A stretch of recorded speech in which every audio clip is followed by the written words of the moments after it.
นี่คือการที่อยู่กินเนี่ยมันนี่ข้าปลาข้ามผสมเป็นพ่อครัวเลยเฮ็ดอาหารเองเนี่ยมันนี่ตอนค่ำมันนี่มกลูกหัวกับวันนั้นได้มกลูกกบนั่นละตอนแรงมันนี่ข้าวครัวเฮ็ดเองได้มีการหนึ่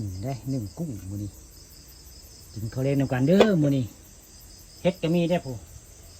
เฮ็ดบดทางกุ้งกับปลานี่ได้ทางเฮ็ดบดทางกุ้งได้ทางไข่ผึ่งมันนี่หลายอย่างเลยทุกข้าทำครัวเองเนี่ยมันนี่โชว์พีมือเองได้หลายอย่างเลยทางกุ้งนี่ทางผึ่งมันไงไข่ผึ่งแล้วเฮ็ดบดมันนี่เฮ็ดบดออกได้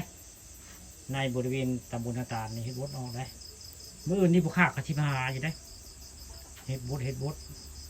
มื่อนี้ไปหาในสวนได้ไปในสวนเฮ็ดบดเฮ็ดข่าวได้มันออกคาดว่ามื่ออื่นนี่สิไปหาดอกพาเพิ่งคนละพาเพิ่งบนวงคำตำบลนาตาลไปหาเฮ็ดบดเฮ็ดข่าวเนาะแล้วก็ไปลอกบนเฮ็ดแล้วเฮ็ดเพาะใบมันออกบัวหลายได้ออกบัวหลายประมาณ30 ดอกได้เฮ็ดเพาะพาเพิ่งมันนะอันนี้มกเบ็ดบ้านเฮากันบ้านได้นี่มกลูกกบได้มกลูกกบได้นี่เดี๋ยวปัจจิกินอย่างที่ถ่ายให้เบิ่งปัจจิกินมันย่อไปกิน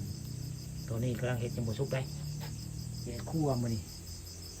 ตอนค่ำตอนแรงมันนี่พวกข้าเอามาให้เบิ่งการให้อยู่ให้กินเนาะอันนี้คือ1ได้1 กุ้งไปซื้อในตะงวยได้1 กุ้งมัน1 กุ้งได้นี่1 กุ้งน้ำกันได้1 มั่วไว้ง่ายมีทั้งเห็ดบดมีทั้งกุ้งมีทั้งไข่ผึ่ง1น้ำกันมันตัวแดงไม่ผู้ค่าทำหัวเองได้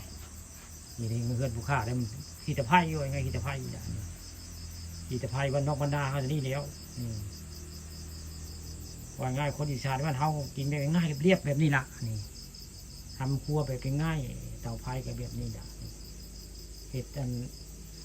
เป็นถาดแบบนี้ได้แต่เอามาข้างเนี่ยมูลูกกบ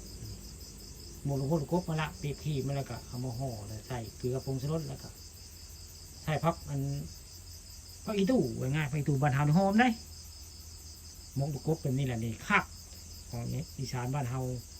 มื้อนี้ผู้ค้าปลาคำผสมได้เอามาให้เบิ่งแล้วก็จะนอกกันซุกก็จะไปเฮ็ดกินได้ไปพาไปป้อนคนพิการนะลูกสาวนะเปียนงมันอยู่คนพิการได้มื้อนี้พ่อทำพ่อเองมื้อนี้1เฮ็ด1 กุ้ง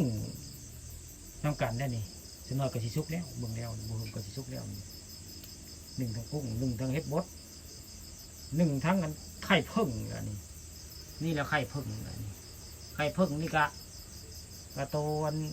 หั่งมันนี่กระเจ้าก็ไป1ได้ไป1เฮ็ดผึ่งได้ผึ่งดีบ้านเฮาล่ะในใจข้าคือสิพิษอันพาเนี่ยซะก่อนเนาะมันก็สิสุกก็สิได้ปรุงแล้วบาดนี้